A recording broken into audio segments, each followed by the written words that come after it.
We all value a strong character in those we love and associate with, but do you ever pause to consider how your own character is shaping out? My next guest says the first step to building character is asking honest questions of ourselves. Dr. Matt Townsend is here with tools gained from years as a life coach, and really years coaching others has taught you has allowed you to harness these move forward questions that will push us. It's cool because I sit there and watch them through their trials, and I'm just totally blown away. And a lot of times I leave at the end of the day and I think, wow, could I handle this? Could I handle this same trial?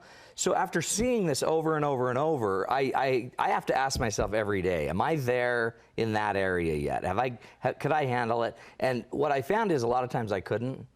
But I like the fact that I'm learning and growing and progressing and kind of have an accounting. So I wanted to create an accounting for all of our viewers because I want everyone to stop just buzzing and stop and sit down and start thinking, how's my character today? And instead of just passing it by and seeing moments where I need it, let's start intentionally growing it into something we want. Can I be honest? Yeah. So as I looked over notes for today's conversation, knowing this is what we were talking about, I thought to myself, my character's intact. I've got I see myself as someone progressing and growing, but isn't my character already there? It kind of was a brain bend for me for a little bit. It's crazy because we think we've just got it. It's a check in the box. But it's so easy to say you have it until it's tested. And then once it's tested in marriage or in life or in the loss of somebody, then your character changes into a whole new thing where you actually have to prove you've got it. It's like being a ninja.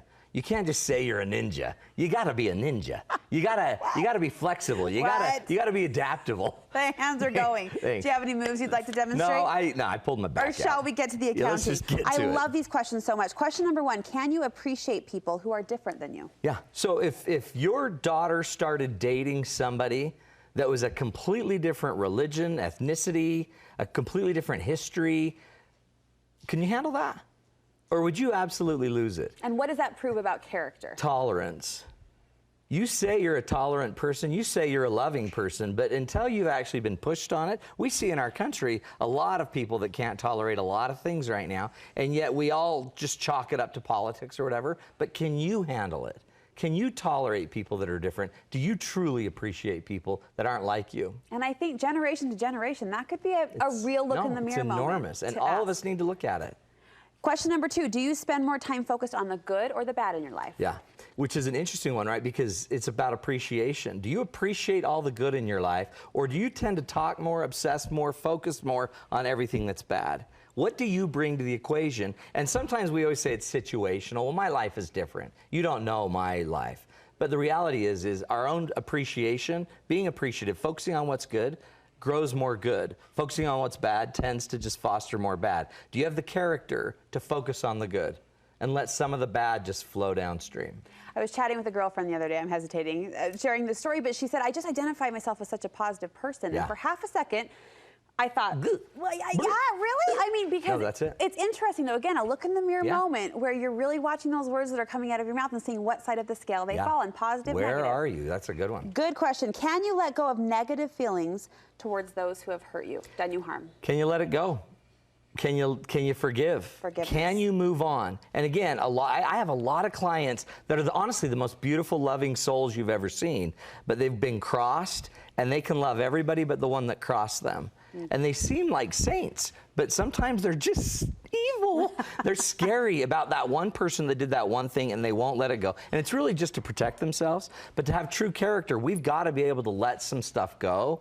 And I would suggest we all start working on maybe finding a way to appreciate good in people, or maybe understand that just humanize these people instead of demonizing them. That's a character trick we can do, is try to find the human in the person that hurt you instead of always making them the evil spawn of darkness. I mean, there's that. There's that too. There's that catchphrase that we hear all the time. Forgiveness doesn't mean I have to forget. What's your spin on that? Yeah, well, I mean, dementia means you forgot. So short of dementia, you shouldn't forget, but you should be able to still find peace in the trial, in the process, in the blessing that's come from it. Still, we ought to be able to turn bad things through our faith, through our spirit, through our hope, through goodness, into something better for us instead of just bringing the ugly along. I love this next question, probably my favorite on the list, huge. because it was that moment for me. Do you consistently avoid taking on hard things, hard conversations, hard tasks? Are you an avoider? Oh, huge. This is a big one for me too. And I just noticed a lot of us don't do hard things anymore, because we almost don't have to. Well, and we've been coached up to say no, which is a good thing. It's a great thing. But I almost feel like the scales tipped a little bit, where we're totally just backing away from anything saying yes to the hard stuff. Yeah. And especially the hard stuff that's important and hard. There you go. You don't need to say yes to dumb, irrelevant, hard things, but start, saying yes to the hard things, like the hard conversation with your kids, like teaching your kids about human sexuality. That's a hard discussion that many of us don't have the integrity to go do. So instead we're like, let's just hope that the gym class will teach that. But it might be better that we start doing the hard things and then actually get good at hard things and get good at taking these hard things on and grow that character, because guess what? Eventually it's gonna get hard. Something's gonna get hard. And you don't wanna learn it at 90.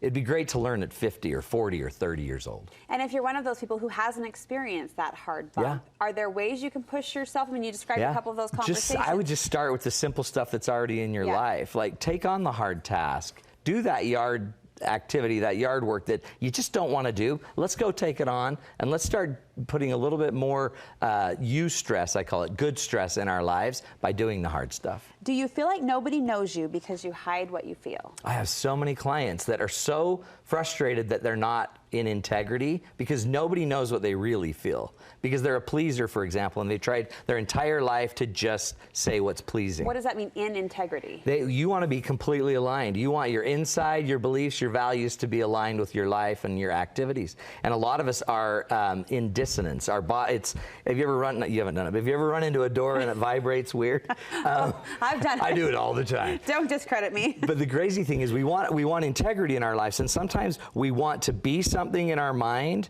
and live a different way outside.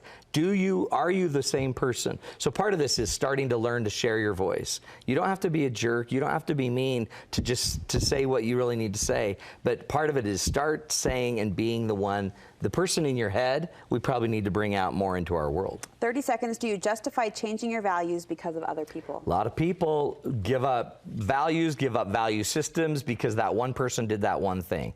If values are real, if the principles that you've espoused your entire life are true, you don't need to quit those principles because someone else did something stupid. Do you truly like the person you are becoming? There's the end all. It's one of the most important. Do you like who you're becoming? Because if you don't, then you're going to start getting angry, and you usually turn your anger outward. So a lot of times when you're angry at someone else, it's just you don't like what you've become. We're going to post these questions, really introspective and deep digging, on our website for you, studio5.ksl.com. Matt, thank you. Thanks, we are Brooke. celebrating the announcement of your fall date night. It's happening. It's coming. It's on the 27th of October. Here's the cool thing. Through Labor Day weekend and into next week, we're going to be giving a discount to Studio 5, 20% off the tickets. Oh, wow. Fall 10, you just go to matttownsend.com, hit Fall 10, and you're going to party with us and get discount tickets. It's such a great time. You learn, you laugh. It's so much fun. And we're talking about the differences between men and women, and apparently there are a few. Oh, really? You'll teach us about that? Yeah, they're way fun. You want to grab your friends, your couple friends, or even your adult kids, your married children, and make this a night you won't regret it. It's so much fun. Matt, thank you so much.